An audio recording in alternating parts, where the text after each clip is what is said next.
Hi, I'm Joni Patry, and welcome to my YouTube channel. Well, today I want to talk about the new moon for April. And this is a really big new moon because in Vedic astrology, we call this the yearly chart. When you have the new moon in Pisces, it reflects the entire year till we have another new moon in Pisces, which is 1 year later. It will occur either in March or April. So this one will tell us a lot about what we can expect, not only for this month, but the entire year. So before I begin, I always like to remind everyone, if you would like to receive my free newsletter, where you can have all of my predictions sent to your email address, go sign up at my website, which is galacticcenter.org. And don't forget, while you're there, to check out my spiritual jewelry, where you can find all these pieces that are remembrances of who we really are. And last but not least, if you would like to learn Vedic astrology, I have an online university. It is stellar. Check it out. University of Vedic Astrology.com. So now let's get on and talk about what this new moon chart for April is telling us, not only for the month, but for the entire year. So we have the new moon occur April 11th. And the new moon, of course, is when the sun and the moon come together exactly. And they come together at 28 degrees of Pisces. And 28 degrees, 29 degrees is considered Gandanta, which means, actually literally means not. But what I foresee it as is when things become out of control. Many times it has the depiction of drowning, probably because Gandanta degrees are always the last few degrees of a water sign and the first degrees of fire. But when it's in that water, it has that emotional flood that it really does pertain to.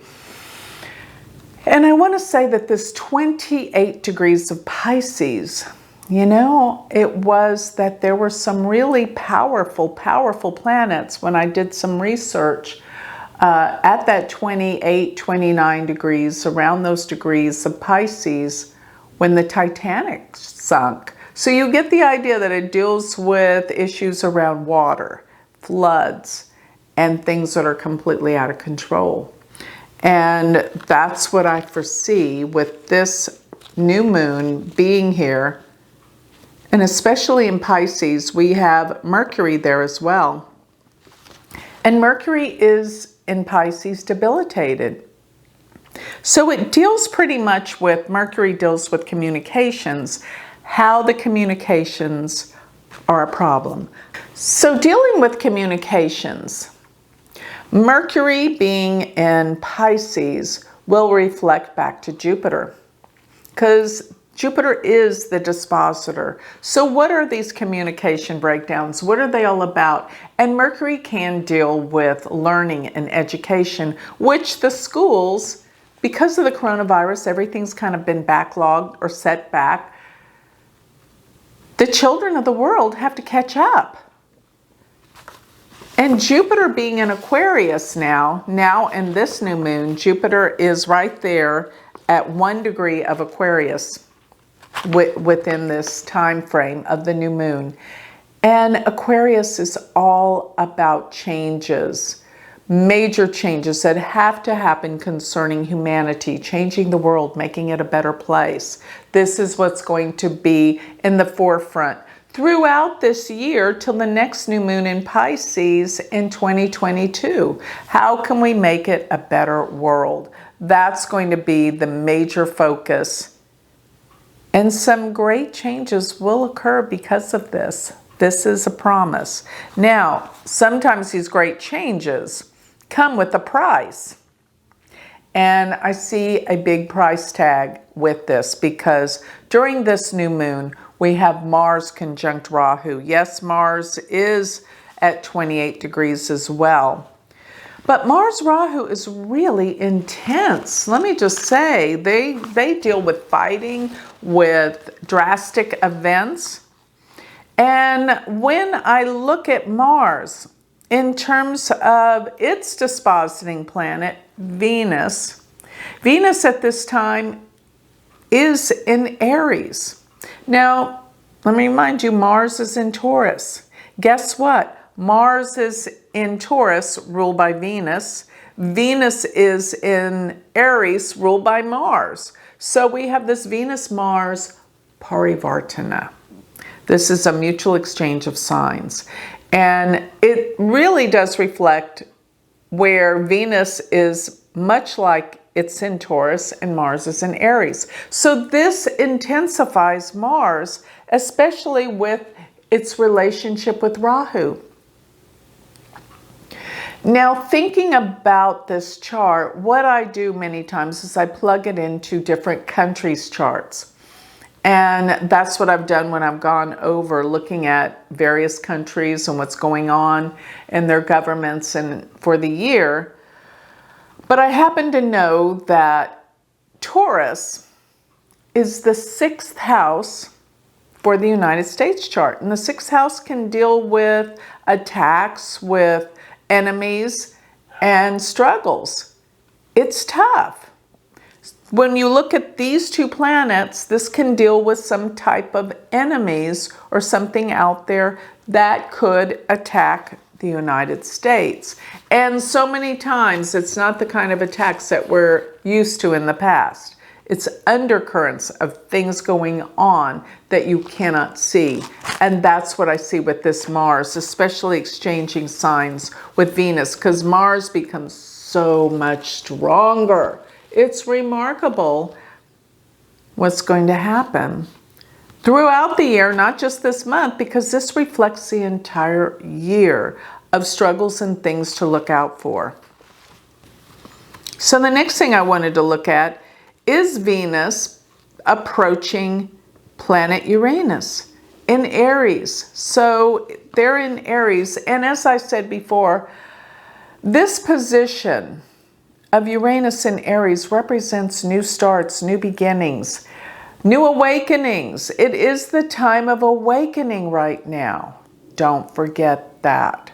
With Venus coming towards Uranus. Now, it's also a time for possibly new love, romance, excitement in this area. So if you're ready to meet someone, this would be the month, or this would be the year. But looking at where K2 is in Scorpio, you know, these are where the eclipses have been falling, and these eclipse points are huge in terms of what they're trying to tell us. And Scorpio, being ruled by Mars, reflects back to this issue of Mars being with Rahu in the 6th house of the United States chart. There's a lot to be on guard about for the US. Let me just put it that way. Now, Saturn being in Capricorn in this chart, Saturn in Capricorn does really well. It's all about rebuilding in the government. After such a crisis of the coronavirus, this is what has to happen. And it is happening. Everything is changing for the better, even though we can't understand it. And Saturn being in the 3rd house, and I did this chart for Washington, D.C., so this reflects something to the effect of the United States. Saturn being there represents the rebuilding of schools, education, classes, learning. And Saturn being in the 3rd house can represent problems around communications and the media. Don't forget that. It's really going to come under scrutiny. Things are going to change. So this is an amazing chart for change. And this new moon being in Pisces really reflects more than anything to the sign of Jupiter. And Jupiter, the fact that it has just shifted into a new sign, represents how everything this month is changing dramatically in terms of finances, money, organization, and how we help others that are in need during these crises periods. Because remember, Aquarius is all about humanity, and it is the water bearer. The water bearer deals with the man who pours out the vase of water, but it's an air sign. Aquarius is air, so it deals with a pouring out of emotion in terms of healing. And the nakshatras that Jupiter is due to transit through will bring major healings throughout this year concerning health and healing. But not only that, it really deals with a healing with how we communicate, how we learn, how we process information, how we affect one another. This is all that this new moon is bringing about this month. This is going to be a month of incredible change. The undercurrents are deep. The waters are deep here with Gandanta, the storms, the emotions, the feelings.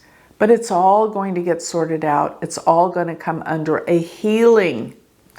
And this is going to create the reemergence and new birth of society that comes from a higher level of awareness. That's what I perceive coming out of this new moon relative to this month and affecting the entire year to the next Pisces new moon. So with that, I'd like to close. If you would like more information on me, you can always go to my website, which is galacticcenter.org. And don't forget, if you want to learn Vedic astrology, check out my university, which is University of Vedic Astrology.com. Thank you.